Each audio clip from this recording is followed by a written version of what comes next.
আল্লাহ বলেন, বান্দারে তুমি যদি পাহাড় পরিমাণ গুনাহ করো, তুমি মনে করো না তুমি মাপ পাইবা না, আমি আল্লাহ তোমাকে মাফ করে দিব। আল্লাহর নবী উদাহরণ দিয়ে বলেন, জেলখানার ভিতরে একজন মহিলা, তার বাচ্চা হারিয়ে গেছে, পাগলের মতো দৌড়ায়, যার বাচ্চা পায় এটাই খুলে নেয়, মনে হয় এটা আমার বাচ্চা, কিন্তু দেখে না এটা তার বাচ্চা না, আবার বাচ্চাকে রেখে আবার দৌড়ায়, যার বাচ্চা পায় তার বাচ্চাই খুলে নেয় আর বলে এটা আমার বাচ্চা। মহিলা পাগলের মতো হয়ে গিয়েছে, ছুটতে আসে, আমার বাচ্চা কই, আমার বাচ্চা কই, আমার বাচ্চাকে দাও। শেষ পর্যন্ত তার নিজের হারানো বাচ্চাকে পেয়ে গিয়েছে। আল্লাহ নবী বলেন, সাহাবীরা রে, মহিলা হারানো বাচ্চা পাইয়া যদ্দুর খুশি হয়েছে, কোন বান্দা যদি পাহাড় পরিমাণ গুনাহ করে আল্লাহর কাছে তওবা করে সঠিক পথে ফিরে আসে, আমার মহান আল্লাহ এমনি খুশি হয়ে যায়। জোরে কোন ঠিক কিনা ভাইরা আমার? এই জন্য গুনাহ করে আপনারা কেউ মনে করেন না আমার গুনাহ আল্লাহ মাফ করবেন না, আমার গুনাহ মহান আল্লাহ মাফ করবেন না, এটা বলা ঠিক না। হাবিবে আজমি বিশ্ববিখ্যাত সুদখোর ছিলেন, সেই বিশ্ব বিখ্যাত সুদখোর আল্লাহর কাছে তওবা করে মাফ চাইছেন, করছেন নি মাফ? হ্যাঁ হুজুর, ওগো ইমাম সাহেব, আপনি কি সামাদ চিনেন? বুঝি সামাদ চিনব না কেন? সামাদ হলো আমাদের আল্লাহর নাম। কুল আল্লাহু আহাদ আল্লাহুস সামাদ। সামাদ হলো আমাদের আল্লাহর নাম। এখন ওই হিন্দু লোক ডাক দিয়ে বলে, দাঁড়ান গো হুজুর, আমি এখন গোসল করে আসি। গোসল করে এসে হুজুরের হাত ধরে বলে, আমাকে কালিমা পড়ে দেন, আমি আর এই ধর্মে থাকবে না। বলে আমি সানাম সানাম বলেছি, কিন্তু একবার সামাদ বলার কারণে আমার আল্লাহ আমার ডাকে জবাব দিয়েছে। এতে দেখা যায় মহান আল্লাহ কত দয়াময়। আর আমি এই ধর্মে থাকবো না গো, আমাকে কালিমা পড়ান গো, আমি এখনই মুসলমান হয়ে যাব। ভাইরা আমার, শুধু তাই না, আল্লাহ বলেন 80 বছর যদি গায়রুল্লাহর পূজা করে, 1 মিনিটের জন্য যদি বিমুখ হইয়া আমি আল্লাহর দরবারে তওবা করে আমি আল্লাহর দরবারে যদি ফিরে আসে, আমি আল্লাহ তার সমস্ত গুনাহ মাফ করে দিব। এক হিন্দু লোক, সে তার মেয়ের পেটের ব্যথা ভালো হয় না, ভগবানের সামনে খাওয়ান দে আপেল আঙ্গুর, ও ভগবান আমার মেয়ের পেটের ব্যথা ভালো করে দাও, কিন্তু ভগবান খায়ও না, মাতেও না, মুতেও না। শেষ রাগ উঠে গেছে কি, মানুষ যখন অসুস্থ থাকে, ডিপ্রেশনও থাকে, তখন তার মাথা ঠিক থাকে না, এমনি ডাক দিয়ে বলে, ওরে আমার ভগবান, সারা জীবন ভগবান ভগবান করে ডাকলাম, কিন্তু দেখা যায় কোনো জবাব দেও না। লাঠি একটা হাতে নিয়া ভগবানকে বাইরাইয়া বাইঙ্গা একেবারে সাফ করছে, আর ডেকে বলে, তুমি যে মাবুদ না, এতে প্রমাণ হয়ে গিয়েছে। এত বৎসর বড় তোমাকে আমি ডাকলাম ভগবান ভগবান কইয়া, আমার মেয়ের পেটের ব্যথা ভালো হয় না, আমার মেয়ের পেটের ব্যথা ভালো করে দাও। এই বলে যখন তার মূর্তিটা ভেঙে দিল, এখন রাগ দিয়ে বলে, আর তোমার পূজা করব না, এখন মুসলমানের আল্লাহর কাছে যাব। শুনেছি মুসলমানের আল্লাহ নাকি পরম শক্তিমান দয়ালু। এখন সে গভীর রাতে যখন মসজিদে যায়, অজু তো জানে না, এমনি হাত মুখ ধুইছে, মসজিদে ঢুকার পরে গভীর রজনীতে বারিন্দার মধ্যে দুইটা হাত বাড়ায় দিয়ে বলে, প্রভু গো, ও মুসলমানের আল্লাহ, আমার মেয়ের পেটের ব্যথা ভালো হয় না গো, কত ডাক্তার দেখাইলাম, কত কবিরাজ দেখাইলাম, আমার ক্ষুধার কোনো বাওয়া নাই, তাই মুসলমানের ক্ষুধার কাছে এসেছি। ও প্রভু, শুনেছি তুমি নাকি চির শক্তিবাদী, তুমি নাকি সত্য ক্ষুধা। আল্লাহ, মুসলমানেরা দেখেছি এই ঘরের মধ্যে আইসা সেজদা করে, তাই আমার মেয়ের পেটের ব্যথা ভালো করে দাও গো। যদি মেয়ের পেটের ব্যথাটা ভালো হয়ে যায়, আমি আর এই ধর্মে থাকবে না, আমি মুসলমান হয়ে যাব। এই বলে যখন কান্দে, এমনি দেখে রে গাইবি আওয়াজ আসতেছে, যারে বান্দা যা বাড়িতে গিয়ে দেখ, তোর মেয়ের পেটের ব্যথা চিরদিনের জন্য ভালো হয়ে গিয়েছে। এমনি দৌড় দিয়া গেইটে যাওয়ার আগে আগে তার মেয়ে দাঁড়ায় আছে, দেখে বলে, আব্বা গো, আজকে কোন ডাক্তারের কাছে গিয়েছিলেন গো আব্বা? জীবনে কত ডাক্তার, কত কবিরাজের কাছে গিয়েছেন গো আব্বা, কিন্তু আমার পেটের ব্যথা ভালো হয় না গো আব্বা, আমার পেটের ব্যথা ভালো হয় না। আজকে কোন ডাক্তারের কাছে গিয়েছিলেন? যাওয়ার কিছুক্ষণ পরে আমার পেটের ব্যথা ভালো হয়ে গিয়েছে। বাবা কান্দে, গাল বেয়ে পানি পড়ে। মেয়ে বলে, আব্বা গো কেন আপনি কথা বলেন না গো আব্বা? আপনি যাওয়ার পরে গো আব্বা আমার আগুনের মধ্যে খেয়ে যেন গো পানি ঢেলে দিয়েছে, আমার পেটের ব্যথাটা ভালো হয়ে গিয়েছে। অনেক কষ্ট করেছি ব্যথায় গো আব্বা। আব্বা এখন আমার অনেক শান্তি লাগতেছে। আব্বা গো আমি জানি গো পেটের ব্যথা কি কষ্ট হয়, এখন আমার চাই থেকেও শান্তি নাই। আগে আব্বা বলুন আপনি কোন কবিরাজের দ্বারা গিয়েছিলেন? আব্বা গো বলেন না গো আব্বা। আব্বা শুধু কানলে আর বলে, মা গো ভুল করেছি, জীবনের অর্ধেক অংশ সঠিক মাবুদের খবর পেয়েছি, সঠিক ডাক্তারের খবর পেয়েছি। মেয়ে ডাক দিয়ে বলে, আব্বা আমাকে ওই ডাক্তারের কাছে নিয়ে চলেন না গো, আমি সারা জীবন ওই ডাক্তারের গোলামি করে দিব। এমনি বাবা ডাক দিয়ে, মা তুই কি যাবি? হ্যাঁ আব্বা আমি যাব। তাহলে চল গো, তুইও গোসল কর আমিও গোসল করি, মসজিদের ইমামের কাছে যাই, গিয়া তওবা করে কালিমা পড়ে মুসলমান হয়ে যাই, তাহলে এই ডাক্তারের কাছে যাওয়া হয়ে যাবে। এই ছিল আমার মহান আল্লাহর পাওয়ার। আল্লাহ বলেন, বান্দারে তুমি যদি পাহাড় পরিমাণ গুনাহ করো, তুমি মনে করো না তুমি মাপ পাইবা না, আমি আল্লাহ তোমাকে মাফ করে দিব।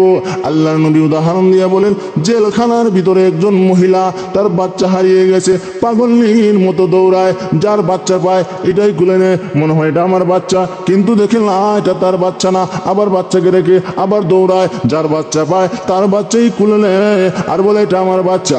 মহিলা পাগলের মতো হয়ে গিয়েছে, ছুটতে আসে, আমার বাচ্চা কই, আমার বাচ্চা কই, আমার বাচ্চাকে দাও। শেষ পর্যন্ত তার নিজের হারানো বাচ্চাকে পেয়ে গিয়েছে। আল্লাহ নবী বলেন, সাহাবীরা রে, মহিলা হারানো বাচ্চা পাইয়া যদ্দুর খুশি হয়েছে, কোন বান্দা যদি পাহাড় পরিমাণ গুনাহ করে আল্লাহর কাছে তওবা করে সঠিক পথে ফিরে আসে, আমার মহান আল্লাহ এমনি খুশি হয়ে যায়। জোরে কোন ঠিক কিনা? ভাইরা আমার, এই জন্য গুনাহ করে আপনারা কেউ মনে করেন না আমার গুনাহ আল্লাহ মাফ করবেন না, আমার গুনাহ মহান আল্লাহ মাফ করবেন না, এটা বলা ঠিক না। হাবিবে আজমি বিশ্ববিখ্যাত সুদখোর ছিলেন, সেই বিশ্ব বিখ্যাত সুদখোর আল্লাহর কাছে তওবা করে মাফ চাইছেন, করছেন নি মাফ? হ্যাঁ, বিশ্ববিখ্যাত সুদখোর রাস্তা দিয়ে যায়, ছোটো ছোটো বাচ্চারা বলে, হাবিবে আজমি আসতেছে, রাস্তা ছেড়ে দে। এই সুদখোরের গায়ের শরীরের বাতাস যদি আমাদের গায়ে লেগে যায় তাহলে আমরা নাপাক হয়ে যাব। হাবিব আজমি এই কথাটা শুনে অনেক কষ্ট পাইলেন। আল্লাহ গো, শুরু শুরু বাচ্চারা আমাকে কিভাবে ঘৃণা করে, আমি আর সুদ খাইব না, মনে মনে তওবা করেছে। বাড়িতে গিয়া সুদের সব টাকাগুলো মানুষের কাছে দিয়া দিছে, সব টাকা দান করে দিয়েছে, এখন সে নিঃস্ব হয়ে গিয়েছে। হঠাৎ করে যদি একটা দরবেশ গরিব হয়ে যায়, তার কিন্তু চলতে অনেক কষ্ট হয়। এখন বিবি ডাক দিয়ে বলে, স্বামী গো সব সম্পদ হারাইলেন, এখন কি করব, অসহায়, দরবেশ হয়ে গেছেন, আরেকটি। হাবিবে আজমি সারা রাত যায় জঙ্গলে কান্না করে, সকালবেলা বাড়িতে ফিরে আসে, ঘরের মধ্যে খাওয়া নাই। তার স্ত্রীকে বলে, স্বামী গো কই গো খাবার? এমনি তিনি ডাক দিয়ে বলেন, বিবি গো চিন্তা করো না, আমি এক মালিকের চাকরি করি, উনি বলেছেন মাস শেষ হলে বেতন দিবে, কিন্তু উনি তো কোনো চাকরি করেন না। সারা রাত পারে গিয়ে কান্নাকাটি করে সকালবেলা ফিরে আসে, এখন মাসের শেষ হয়ে গেছে, এখন আর একদিন। তার স্ত্রী ডাক দিয়ে বলে, ও স্বামী, বহুত কষ্ট কইরা হাওলাত করে চলছি, এখন কিন্তু তোমার মালিকরে বইল এবার যেন তোমার বেতনটা দিয়া দেয়, ঠিক আছে? হাবিবে আজমি উনি গিয়া পারে দিনও কান্নাকাটি করে, কিন্তু কোথায় গো পাবে খাবার? উনি শেষ পর্যন্ত তার স্ত্রীকে সান্ত্বনা দেওয়ার জন্য কিছু ধুলাবালু, কিছু কাঙ্কর মাথার মধ্যে নিয়েছেন, নিয়ে বলে, এটা আমি বাড়িতে রাখবো, রাইকে বলবো নেও। এখন স্ত্রী যখন খুলবে, খুলে দেখবো এগুলো বালু আর আটা, তখন আমি বলবো এগুলো আমি আনছিলাম, মালিক দিছে, এখন আটা, এখন ধুলাবালু আমি কিভাবে জানি? জানবাসে আমি চলে আসবো। হাবিবে আজমি মাটি আর কাঙ্করের বস্তা মাথায় নিয়ে রওনা হয়ে গেলেন।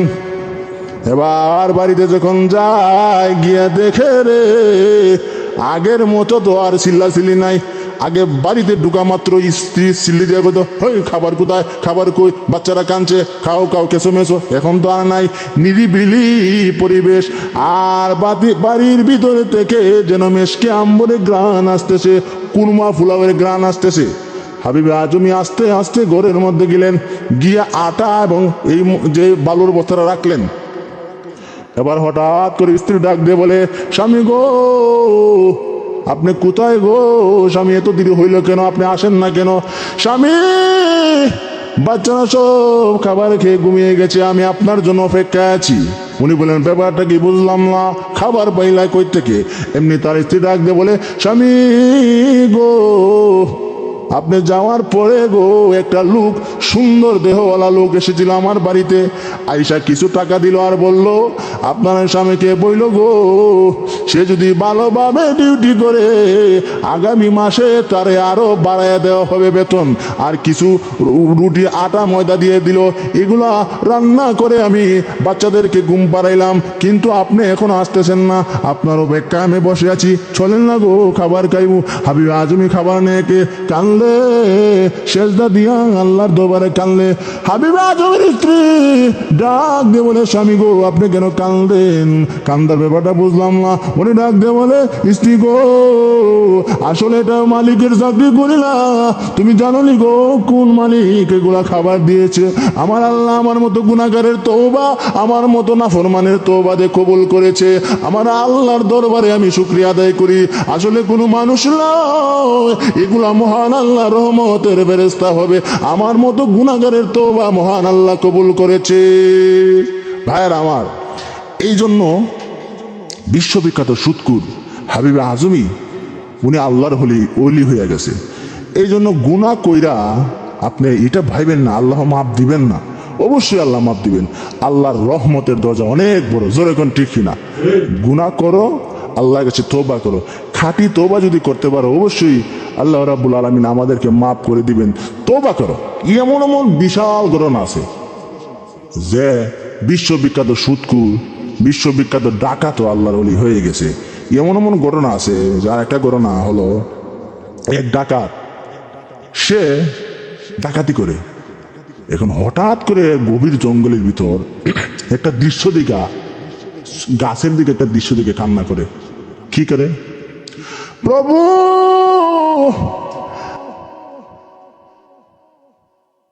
আর জীবনে কোনো দিন গুনাহ করব না। কান ধরে এভাবে কানলে তার সঙ্গীরা এসে বলে, উস্তাদ কি হয়েছে আপনার? মুখোশ কেন এভাবে টান দিয়া সারা কানলেন? এমনি ডাক দিয়ে বলে, আমি কেন কানলি রে, তোমরা কি জানবা? হ্যাঁ বলেন। রে আমার সঙ্গীরা, ওই যে তাল গাছটা দেখছেন, ওই যে আমার তাল গাছের উপর নজর পড়েছে, আমি তাকায় দেখি রে একটা বিশাল বড় অজগর সাপ আছে। সেই সাপটা অন্ধ করে আছে। এই অজগর সাপ বুঝাইতেছে, প্রভু গো আমি অন্ধ, আমার খাবারের ব্যবস্থা করে দাও। আল্লাহ আমি তো চলতে পারি না, আমার হাত নাই, পা নাই, আমার চক্ষু নাই, চক্ষু যদি থাকতো তাহলে আমি খাবার খাইতাম। এখন আমি অন্ধ হয়ে গেছি, আমি কিভাবে খাবার খাবো? খাবারের ব্যবস্থা করে দাও। আমি যখন দৃশ্যটা দেখলাম, এমনি তাকায় দেখি রে একটা পাখি ওই অজগর সাপের মুখে খাবার দিতেছে। এই দৃশ্য দেখে আমি কানলি, প্রভু গো আমি তো সাপ নয় গো, আমি আশরাফুল মাখলুকাত, আমি হলাম মানুষ, আমি হলাম শ্রেষ্ঠ জীব। আল্লাহ গো আমি কেন ডাকাতি করব? আমার হাত আছে, আমার পা আছে, এরপরেও আমি কেন ডাকাতি করব? আল্লাহ আমি আর ডাকাতি করব না গো, এখন থেকে তওবা করলাম, আমার জীবনে ডাকাতি করব না। এখন তার সঙ্গীরা বলে, উস্তাদ আপনি যে এই পদে আমরা ওই পদে, আপনি যদি ডাকাতির সর্দার না হন তাহলে তো আমরা ডাকাতি করতে পারবো না। আপনার সাথে সাথে আমরাও তওবা করে নিলাম। বলে চল, এভাবে তওবা করলে হবে না, বুঝি যাব কাবা ঘরে। হেঁটে হেঁটে রওনা হয়ে গেল, কাবা ঘরের গিলাফ ধরে তওবা করব মহান আল্লাহর কাছে, আর জীবনে ডাকাতি করব না, চল সবাই রওনা হয়ে যায়।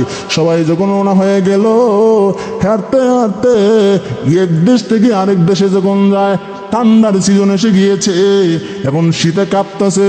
সঙ্গীরা ডাক দিয়ে বলে, উস্তাদ গো, শীতে মরতেছি, তওবা করছেন, এখন অনুমতি দেন, ওই যে লোকেরা যায় গলা চিপা দিয়ে নিয়েই।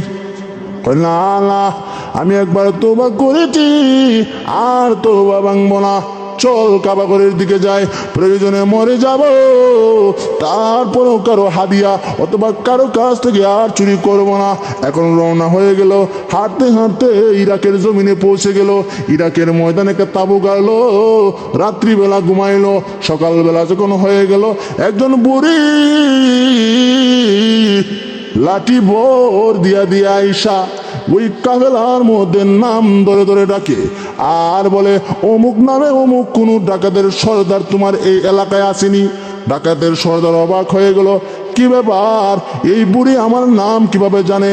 এই এলাকায় তো আমি জীবনে ডাকাতি করতে আসি নাই, এই এলাকাতে আমি নতুন এসেছি, আমি কোনোদিনও আসি নাই, বুড়িও আমাকে চিনে না, আমিও চিনি না, এখন বুড়ি আমার নামটা কেমনে জানলো রে, আমি জানতে চাই।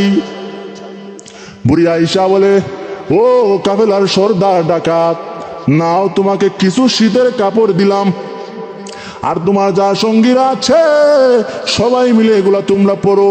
এমনি যুবক বুড়িকে বলে, বুড়িমা গো, আমি ওয়াদা করেছিলাম গো, আমি জীবনে কারো হাদিয়া গ্রহণ করব না, কিন্তু আপনার হাদিয়াটা গ্রহণ করলাম। কেন জানালি? ও বুড়িমা, আমি জানতে চাই গো, আপনি আমার নামটা কেমনে জানলেন? এমনি বুড়ি ডাক দে বলে, যুবক রে, গত রজনীতে কিছু বড় লোক, কিছু পয়সাওয়ালা আমার কাছে কিছু শীতের কাপড় দিয়েছে, আর আমাকে বলল, বুড়ি গো, এই শীতের কাপড় চুপড় তুমি কাউকে দান করে দিও। এমনি আমি রাত্রেবেলা চিন্তা করতে লাগলাম, কাকে দিব, কাকে দিলে দান করলে বেশি সওয়াব পাবো, মাদ্রাসাকে দিব নাকি মসজিদে দিব নাকি এতিমকে দিব, এই চিন্তা করতে করতে আমি ঘুমিয়ে পড়েছি। এমনি আমি ঘুমের ঘরে তাকাই দেখি গো, আমার দিনের নবী হাজির হয়ে গিয়েছে। এরে যুবক, আমার নবী আয়েশা বলতেছে, বুড়ি গো, এই কাপড় নিয়ে চিন্তার কোনো প্রয়োজন নাই গো, যাও যাও, তোর বাড়ির পাশে একজন ডাকাত আছে, ওই ডাকাতের সর্দার আছে, তারা সবাই কষ্ট করতেছে শীতের কাপড়ের জন্য, যাও যাও, ওই ডাকাতকে তুমি দিয়ে দাও। এমনি আমি সকালবেলা ঘুম ভেঙে গেল, যুবক রে, আল্লাহর নবী স্বপ্নে দেখাইছে তোমাকে কাপড় দেওয়ার জন্য, এই জন্য আমি তোমাকে দিলাম। এমনি যুবকের গাল বেড়ে কান্না করে আর বলে, বুড়িমা গো, আমি তো ওয়াদা করেছি গো, আমি জীবনে কারো হাদিয়া গ্রহণ করব না, কিন্তু আপনার হাদিয়া আমি সাদরে গ্রহণ করে নিলাম। ওগো মা, এই হাদিয়ায় প্রমাণ করে আমার মতো গুনাহগারের তওবা মহান আল্লাহ কবুল করেছে।